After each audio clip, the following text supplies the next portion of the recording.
مفتی ہے جس کا نام ہے گلفام رضا، رامپور کا رہنے والا ہے، تعزیے کا بہت بڑا دشمن ہے، اہل بیت کا دشمن ہے، مفتی گلفام رامپور کا۔ بسم اللہ الرحمن الرحیم۔ سامعین محترم، میں ببانگ دہول علل اعلان پوری دنیا میں یہ ویڈیو جائے گی، پوری دنیا سن لے، امریکہ، برطانیہ، کویت، لندن، مسقط، جہاں جہاں جائے گی انشاءاللہ الرحمن۔ میں ڈنکے کی چوٹ پر قرآن میرے سامنے موجود ہے، میں اعلان کر رہا ہوں کہ تعزیہ داری جائز ہے، تعزیہ بنانا، اس کی زیارت کرنا، اس کو گلی گلی کوچے کوچے گھمانا بالکل شرعاً مطلقاً جائز ہے۔ اب جائز کیوں ہے سامعین محترم؟ یہ ہے قرآن کریم، یہ ترجمہ ہے امام احمد رضا اعلیٰ حضرت کنز الایمان بریلی والوں کا، اور یہ جو میرے سامنے رکھا ہے یہ محدث دہلوی کا ترجمہ ہے۔ یہ بھی خوش نصیبی کی بات ہے کہ دو ترجمے ایک جگہ اکٹھے ہو گئے، اور جو بات اس میں لکھی ہے وہ اس میں نہیں ہے، جو اس میں ہے وہ اس میں نہیں ہے، اور دونوں ہی باتیں ہمارے حق میں جا رہی ہیں، بولو سبحان اللہ۔ دونوں ہی باتیں ہمارے حق میں جا رہی ہیں۔ چلیے اس کو بعد میں سناؤں گا، پہلے اس کو دیکھ لیجئے گا سامعین محترم۔ یہ محدث دہلوی کیا فرما رہے ہیں؟ اللہ تبارک و تعالی نے قرآن عظیم میں ارشاد فرمایا ہے، قال لهم نبيهم ان آیۃ ملکہ ان یأتیکم التابوت فیہ سکینۃ من ربکم وبقیۃ مما ترک آل موسیٰ وآل ہارون تحملہ الملائکہ ان فی ذلک لآیۃ لکم ان کنتم مؤمنین۔ اور کہا واسطے ان کے نبی ان کے نے تحقیق نشانی بادشاہی اس کے کی یہ ہے کہ آوے تمہارے پاس صندوق، کیا صندوق، بیچ اس کے تسکین ہے پروردگار تمہارے سے، اور باقی ہے اس چیز سے کہ چھوڑ گئی قوم موسیٰ کی اور قوم ہارون کی، اٹھا لاویں گے اس کو فرشتے، تحقیق بیچ اس کے کہ البتہ نشانی ہے واسطے تمہارے اگر ہو تم ایمان والے۔ یہ ترجمہ انہوں نے اپنی زبان میں کیا ہے، لیکن میں آپ کو آپ کی مادری زبان میں اس کا ترجمہ سناؤں گا۔ عزیزان ملت اسلامیہ، تو اس کی تفسیر میں یہ لکھ رہے ہیں تابوت سکینہ۔ تابوت سکینہ کیا میں آپ کو وہ بتا دوں؟ جی ہاں، اور اس کے حوالے سے بتا دوں، میں اپنی طرف سے کوئی بات نہیں کہتا انشاءاللہ الرحمن، اس لیے مولوی مفتی مجھ سے پریشان ہیں کہ یار دلیل کٹتی نہیں ہے۔ دلیل کٹنے کی کیسے بھائی؟ قرآن کی دلیل اگر تم کاٹو گے تو خود ہی کٹ جاؤ گے، قرآن کی دلیل کیسے کٹ سکتی ہے؟ اللہ کے کلام کی دلیل کیسے کٹ جائے گی؟ تو اللہ تبارک و تعالیٰ نے فرمایا ہے وَقَالَ لَهُمْ نَبِيُّهُمْ إِنَّ آیَةَ مُلْكِهِ أَن يَأْتِيَكُمُ التَّابُوتُ فِيهِ سَكِينَةٌ مِّن رَّبِّكُمْ وَبَقِيَّةٌ مِّمَّا تَرَكَ آلُ مُوسَىٰ وَآلُ هَارُونَ تَحْمِلُهُ الْمَلَائِكَةُ إِنَّ فِي ذَلِكَ لَآیَةً لَّكُمْ إِن كُنتُم مُّؤْمِنِینَ۔ میں اس سے استدلال استخراج کر رہا ہوں، استنباط کر رہا ہوں کہ اللہ تبارک و تعالیٰ نے ارشاد فرمایا، اور ان سے ان کے نبی نے فرمایا اس کی بادشاہی کی نشانی یہ ہے کہ آئے تمہارے پاس تابوت جس میں تمہارے رب کی طرف سے دلوں کا چین ہے، اور کچھ بچی ہوئی چیزیں معزز موسیٰ اور معزز ہارون کے ترکے کی، اٹھاتے لائیں گے اسے فرشتے، بے شک اس میں بڑی نشانیاں ہیں تمہارے لیے اگر ایمان رکھتے ہو۔ تو ایمان والوں کے لیے اس میں کہا ہے کہ تابوت سکینہ کیا ہے وہ سن لیجئے گا غور سے۔ یہ تفسیر نمبر ہے 504، اس آیت کی جو تفسیر نمبر ہے 504 ہے۔ سامعین محترم میں تفسیر پڑھ رہا ہوں اور بڑی ذمہ داری کے ساتھ پڑھ رہا ہوں۔ کوئی بھی مجمع میں آ کے یا اس بستی میں یا اس ضلع میں یا اس ملک میں کوئی بھی مولانا مفتی مجتہد ہو تو آئے اور پڑھ کے دیکھے، اب نہیں پڑھ سکتا تو میری ویڈیو کو سنے، اس کے بعد اس کی تحقیق کر لے اور جانچ کر لے۔ یہ تابوت سکینہ کے بارے میں فرما رہی ہے، تابوت شمشاد کی لکڑی کا ایک زر اندوز صندوق ہے، یعنی اس کے اوپر سونے کا پالش ہے۔ یہ لکڑی کا صندوق تھا جس کا طول 3 ہاتھ کا اور عرض 2 ہاتھ کا تھا۔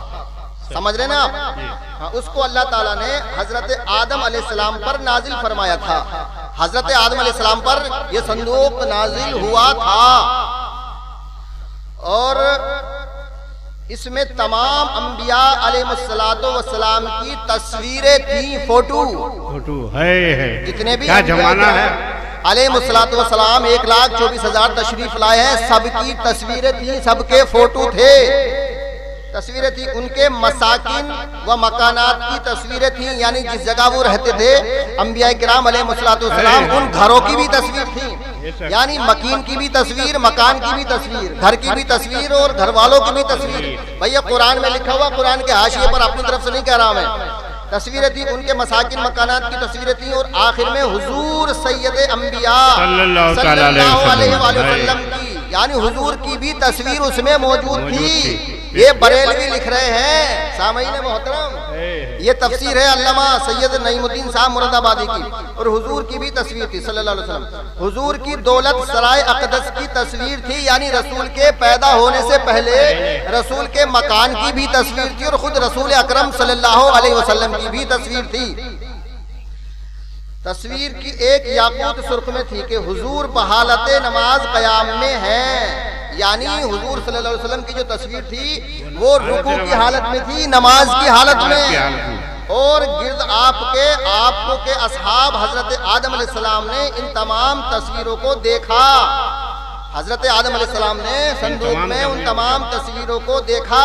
یہ صندوق ورثن منتقل ہوتا رہا، نسلن بعد نسلن، قرنن بعد قرنن، اولاد کے بعد اولاد، اولاد کے بعد اولاد، وراثت میں چلتا رہا، منتقل ہوتا رہا، حضرت موسیٰ علیہ السلام تک پہنچا، چلتا چلتا سلسلہ بہ سلسلہ موسیٰ علیہ السلام تک پہنچ گیا۔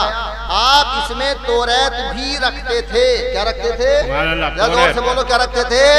توریت رکھتے تھے، اور اپنا مخصوص سامان برتنے کا مخصوص سامان بھی۔ چنانچہ اس تابوت میں الواح توریت، یعنی توریت کے ٹکڑے، لکھی ہوئی پرچیاں، پرچے، الواح توریت کے ٹکڑے بھی تھے، اور حضرت موسیٰ علیہ السلام کا عصا، اور آپ کے کپڑے، کی لاٹھی جو سانپ بن جاتی تھی، اور نبی کے کپڑے، اسلام کا عصا اور آپ کے کپڑے، اور آپ کی نالین شریفین یعنی جوتیاں، نبی کی جوتیاں مبارک، اور حضرت ہارون علیہ السلام کا امامہ شریف، اور ان کی عصا یعنی ڈنڈا، اور تھوڑا سا من یعنی سالن، سالن، منا و سلوہ کہتے ہیں، بھنی ہوئی بٹیر، منا و سلوہ، کیا بات، جو بنی اسرائیل پر نازل ہوتا تھا۔ حضرت موسیٰ علیہ السلام جنگ کے موقع پر اس صندوق کو آگے رکھتے تھے، یعنی نبیوں کی تصویروں کو صندوق میں آگے رکھتے تھے۔ سبحان اللہ، اس سے تمام سینکڑوں ہزاروں نکات نکل جائیں گے، تمام مسائل کا خزانہ ہے اتنی سی عبارت۔ عزیزان ملت اسلامیہ، حضرت موسیٰ علیہ السلام جنگوں کے موقع پر صندوق کو آگے رکھتے تھے، اس سے بنی اسرائیل کے دلوں کو تسکین رہتی تھی کہ اگر یہ صندوق ہوگا تو ہم جیت جائیں گے۔ آپ کے بعد یہ تابوت بنی اسرائیل میں متوارث ہوتا چلا آیا۔ جب انہیں کوئی مشکل درپیش ہوتی، کوئی پریشانی ہوتی، تو وہ اس تابوت کو سامنے رکھ کر دعائیں کرتے اور کامیاب ہوتے دشمنوں کے مقابلے میں، اس کی برکت سے فتح پاتے۔ جب بنی اسرائیل کی حالت خراب ہوئی اور ان کی بدعملی بہت بڑھ گئی، تو اللہ تبارک و تعالیٰ نے ان پر عمالقہ کو مسلط کیا، تو وہ اس سے تابوت چھین کر لے گئے اور اس کو نجس اور گندے مقام میں رکھا، اور اس کی بے حرمتی کی، اور ان گستاخیوں کی وجہ سے وہ طرح طرح کے امراض و مصائب میں مبتلا ہوئے۔ ان کی 5 بستیاں ہلاک ہوئیں، اور انہیں یقین ہوا کہ تابوت کی اہانت ان کی بربادی کا باعث ہے، تو انہوں نے تابوت ایک بیل گاڑی پر رکھ کر بیلوں کو چھوڑ دیا، اور فرشتے آمادہ ہو گئے، کیونکہ تابوت پا کر انہیں اپنی فتح کا یقین ہو گیا۔ طالوت نے بنی اسرائیل میں سے 70,000 جوان منتخب کیے، جن میں حضرت داؤد علیہ السلام بھی تھے۔ یہ یہاں تک حاشیہ پورا ہو گیا۔ اب میں اس میں سے نکات نکالتا ہوں۔ سامعین محترم، قرآن میں تابوت سکینہ کا ذکر ہے جو لکڑی کا بنا ہوا ہے، اور ہم تعزیہ کس چیز کا بناتے ہیں؟ لکڑی کا۔ کائی کا بناتے ہیں؟ ذرا زور سے بولو۔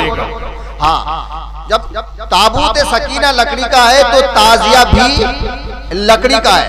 اچھا، اللہ کیا کہہ رہا ہے کہ اس میں جو ہے حضرت موسیٰ اور حضرت ہارون کی اولاد جو ہے، اولاد نبی نہیں ہے ان کی، ہارون علیہ السلام کی اولاد نبی نہیں ہے۔ اللہ کہہ رہا ہے موسیٰ اور ہارون علیہ السلام کی جو اولاد ہے، وہ جو کپڑے استعمال کرتی تھی، جو چیزیں استعمال کرتی تھی، وہ بھی تابوت سکینہ میں موجود ہیں۔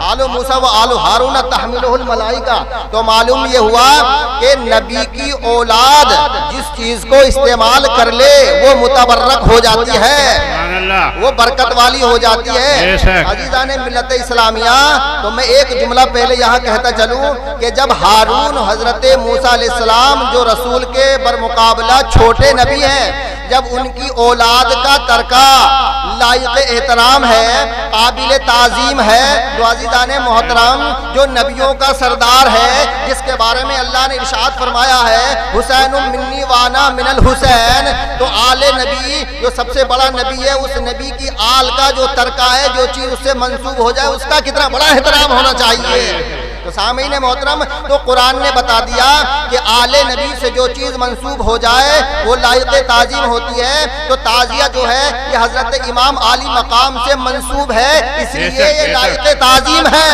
اب جو تعزیہ کو حرام کہتا ہے عزیزان ملت اسلامیہ، وہ صرف تعزیہ کو حرام نہیں کہتا، بلکہ امام حسین کے مشن کو حرام کہتا ہے، ان کی تبلیغ کو حرام کہتا ہے، اور جو امام حسین کے مشن کو حرام کہتا ہے وہ امام حسین کو حرامی کہتا ہے، نعوذ باللہ من ذالک۔ اور جو امام حسین کی شان میں گستاخیاں کرتا ہے وہ رسول کی شان میں گستاخیاں کرتا ہے، اور جو رسول کی شان میں گستاخیاں کرتا ہے اللہ نے ارشاد فرمایا وَتُلِّمْ بَعْدَ ذَلِكَ زَنِيمٌ، وہ حرام زادہ ہے۔ بے شک یہ قرآن کہہ رہا ہے، تعزیے کو حرام نہ کہنا ورنہ بھید کھل جائے گا کہ زنا کی اولاد ہے۔ محترم سمجھے آپ، یہ قرآن کہہ رہا ہے۔ تو عزیزان ملت اسلامیہ، تعزیہ ہم اس لیے بناتے ہیں کہ تعزیے سے ہم منصوبات دیتے ہیں حضرت امام عالی مقام حسین علیہ السلام کو۔ اچھا دوسری بات یہ ہے کہ ثابت تعزیہ کہاں سے ثابت ہے؟ سب سے پہلے تعزیہ آقا علیہ السلام نے ارشاد فرمایا ہے کہ ایک مرتبہ میں سو رہا تھا، جبریل امین علیہ السلام تشریف لائے، عرض کہ یا رسول اللہ، یہ جو آپ کا چھوٹا نواسہ ہے حسین، یہ میدان کربلا میں 3 دن کے فاقے سے شہید کر دیا جائے گا۔ جی آقا علیہ السلام کی آنکھیں پرنم ہو گئیں، مایوس ہو گئے، ملول ہوئے۔ عرض کیا جبریل امین علیہ السلام نے، یا رسول اللہ اگر آپ کہیں تو میں وہاں کی مٹی آپ کو لا کے دکھا دوں۔ جبریل امین علیہ السلام نے وہاں کی مٹی لائے اور حضور کی خدمت میں پیش کر دی۔ پیش کرنے کے بعد آقا علیہ السلام نے حضرت ام سلمہ جو رسول کی زوجہ محترمہ ہیں، ہماری ماں ہیں، ام المؤمنین حضرت ام سلمہ رضی اللہ تعالیٰ عنہ کو ارشاد فرمایا کہ یہ مٹی ہے، اس کو بوتل میں رکھ لو۔ کس میں رکھ لو؟ بوتل، شیشے کی بوتل میں رکھ لو۔ جس دن میرا بیٹا حسین، میرا نواسہ حسین کربلا کے میدان میں شہید ہو جائے گا، اس دن یہ مٹی بوتل کے اندر خون بن جائے گی۔ یہ حدیث تو آپ نے سنی ہے نا، بہت مشہور و معروف حدیث ہے، ہر مولانا بیان کرتا ہے، کتنے مولویوں سے کتنی بار آپ نے سنا ہوگا۔ تو سامعین محترم، حضرت ام سلمہ فرماتی ہیں کہ میں روزانہ اس شیشی کے اندر مٹی کو دیکھتی تھی۔ کیا کرتی تھی؟ اس کی زیارت کرتی تھی۔ اب مٹی کیا تھی؟ تعزیہ، یعنی تعزیہ کا مطلب ہے کسی کے غم میں شامل ہونا، کسی کے غم کا اظہار کرنا، اس کو تعزیت کہتے ہیں۔ تعزیت ہی سے تعزیہ بنا ہے۔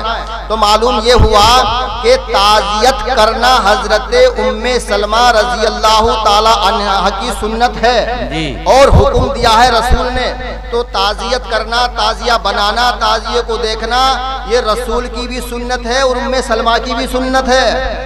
بوتل کو دیکھنا سنت ہے۔ عزیزان ملت اسلامی، لوگ کہتے ہیں کہ صاحب بنا کے دیکھنا جائز ہے، اس سے آگے دیکھنا، اس سے آگے کرنا جائز نہیں ہے۔ توجہ کے ساتھ سنیے گا، زور سے بولو سبحان اللہ۔ سبحان اللہ۔ یہ جو گھماتے ہیں نا، وہ جھگڑا کس بات کا ہے؟ علماء کرام کہتے ہیں کہ حضرت امام عالی مقام حسین علیہ السلام کے گنبد کا نقشہ بنا کے ایک جگہ رکھنا اور اس کی زیارت کرنا جائز ہے۔ میں نے ایک مفتی سے یہی سوال کیا کہ آپ جتنے کو جائز کہہ رہے ہیں اس کے دلائل پیش کر دیں۔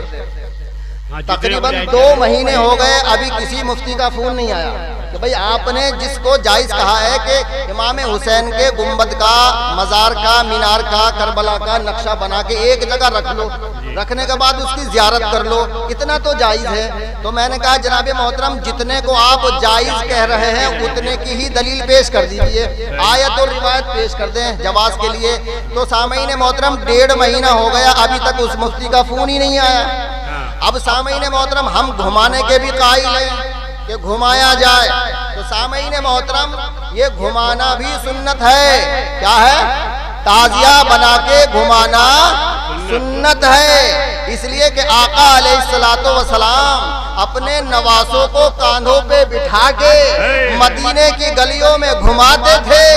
آگے آگے آقا ہوتے تھے, پیچھے پیچھے صحابہ ہوتے تھے. ابھی بھی تمہارے سمجھ میں نہیں آیا؟ نعرہ تکبیر, نعرہ رسالت, نعرہ حیدری. اب 100 فٹ کے لمبے تازیے ملتے ہیں, بنتے ہیں. ایک مفتی ہے جس کا نام ہے گلفام رضا, رامپوری, رامپور کا رہنے والا ہے, تازیے کا بہت بڑا دشمن ہے, اہل بیت کا دشمن ہے. اہل بیت کا دشمن ہے وہ تو. رامپور کا آجاؤ پردھان جی. مناظرہ ہوا میرا اس سے, ہار گیا اور فون کاٹ کے بھاگ گیا, دوبارہ فون ہی نہیں اٹھایا. میں نے کہا اگر حلالی ہے تو جو تو کہہ رہا ہے اس کو ثابت کر دے. ثابت نہیں کر پایا. اور قاری احمد حسن امروہہ مولائی ڈنکے کی چوٹ پہ کہہ رہا ہے کہ تعزیہ داری جائز ہے. سب 100 فٹ کا بناتے ہیں. ارے بے وقوف, جتنا تعزیہ بلند ہوگا اتنا ہی حسین کا نام بلند ہوگا. بے شک. یہاں کو آ جاؤ. یہ نہیں سوچا کہ صاحب ڈھول بجانا ناجائز ہے. سامعین محترم زور سے بولو, ایک پیاری حدیث سنا رہا ہوں, زور سے بولو سبحان اللہ. سبحان اللہ. تو میں نے کہا ابھی کیونکہ مناظرے چل رہے ہیں نا, جب میں تقریر کرتا ہوں تو موبائل بند رہتا ہے 24 گھنٹے. کبھی کبھی مجھے سونے کو نہیں ملتا, کیونکہ ہندوستان میں اگر رات ہوتی ہے تو دوسرے ملکوں میں دن ہوتا ہے, پھر وہاں سے فون آتے ہیں. تو سامعین محترم کہ صاحب ڈھول بجانا کیسا ہے, تو میں نے کہا ایک طرف سے منڈا ہوا اعلان کی نیت سے بجانا جائز ہے, کیونکہ وہ دف کے حکم میں آتا ہے. کیا ہے, ایک طرف کا مڈا ہوا ڈھول اعلان کی نیت سے بجانا جائز ہے, کیونکہ وہ دف کے حکم میں آتا ہے, اور دف بجانا جائز ہے. کیسے جائز ہے کہ رسول کے زمانے میں بجائی گئی تھی. تو آئیے گا عزیزان ملت اسلامیہ, جب حضور صلی اللہ علیہ وآلہ وسلم مکہ چھوڑ کے مدینے کو تشریف لائے تھے, تو مدینے سے پہلے مکے کی عورتیں اور چھوٹی چھوٹی لڑکیاں دف بجا رہی تھی, جلوس نکل رہا تھا, استقبال ہو رہا تھا, اور شعر پڑھ رہی تھی, گیت گا رہی تھی. طلع البدر علینا من ثنیات الوداع وجب الشکر علینا ما دعا للہ داعی. تو معلوم یہ ہوا کہ نبی کے زمانے میں دف بجا کے جلوس نکالنا جائز ہے.